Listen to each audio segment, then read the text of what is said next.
Hello, Morongo Basin and listeners around the world online at Z107.7 FM.com.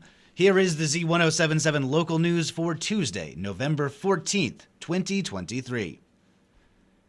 Yucca Valley is working to simplify murals, signage, and mascot requirements.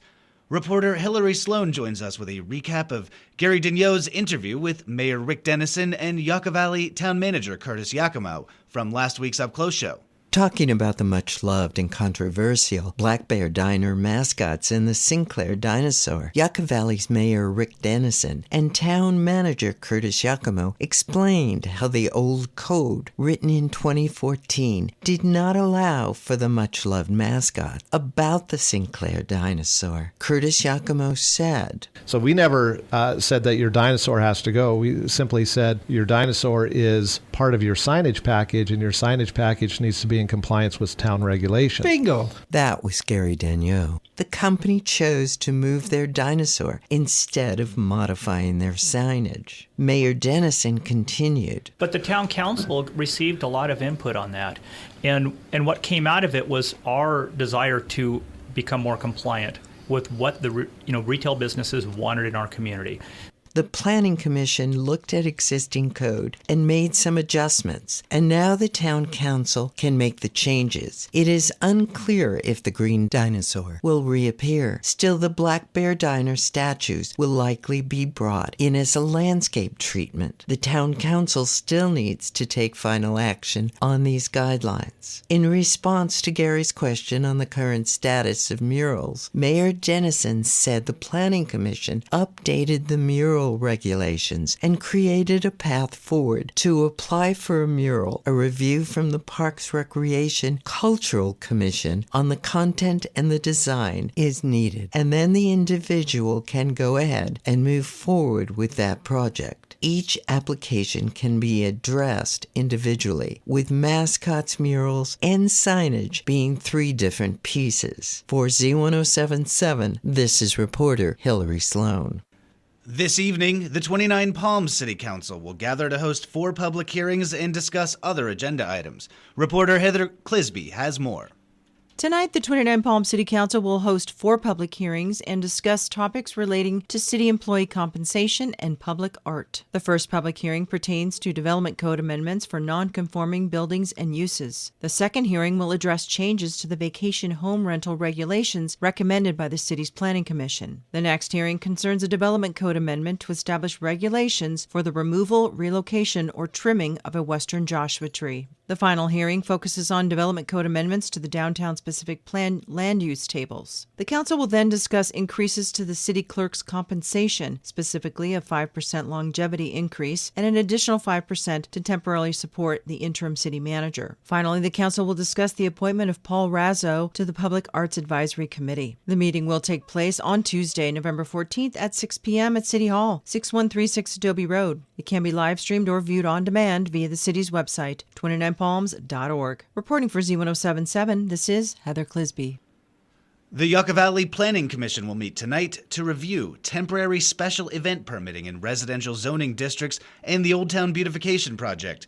Reporter Hillary Sloan rejoins us with the schedule of business. On the agenda for tonight's meeting is a review of an exterior color change at 6625 Prescott Avenue. The council will also review and approve temporary special events in single-family residential zoning districts. The staff recommends that the Planning Commission find the project is exempt from the California Environmental Quality Act and then recommends the town council amend temporary special events in the development code. The commission will also receive the information on Old Town Beautification and Sustainability Project and the Land Development Update. The meeting is in the Yucca Room at 57090 29 Palms Highway. The public is welcome. For a link to the Zoom call, see this story at Z107.7fm.com. For Z107.7, this is reporter Hillary Sloan.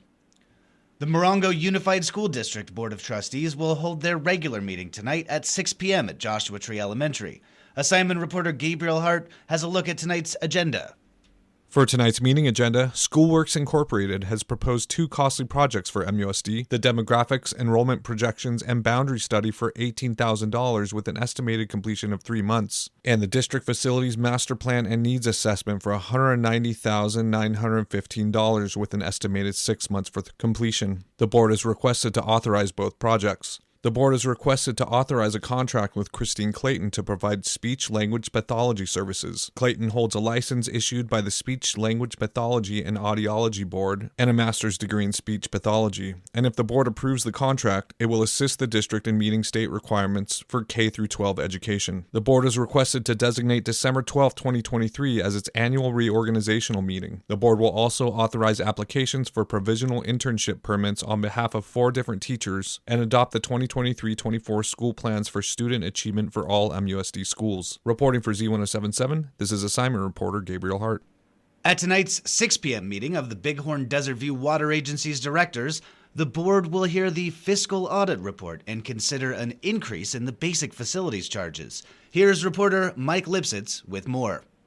Among the many items on tonight's agenda, the board is expected to hear the fiscal 2022-2023 audit report, as well as vote on a roughly 3.5% increase to the basic facilities water charges. The public may attend in person at the agency's board meeting office under the old water tower on Cherokee Trail in Landers. Remote participation is also an option. See this story at Z107.7fm.com for a link to the complete agenda and instructions on attending via Zoom or telephone. Reporting for Z107.7 News, this is Mike Lipsitz.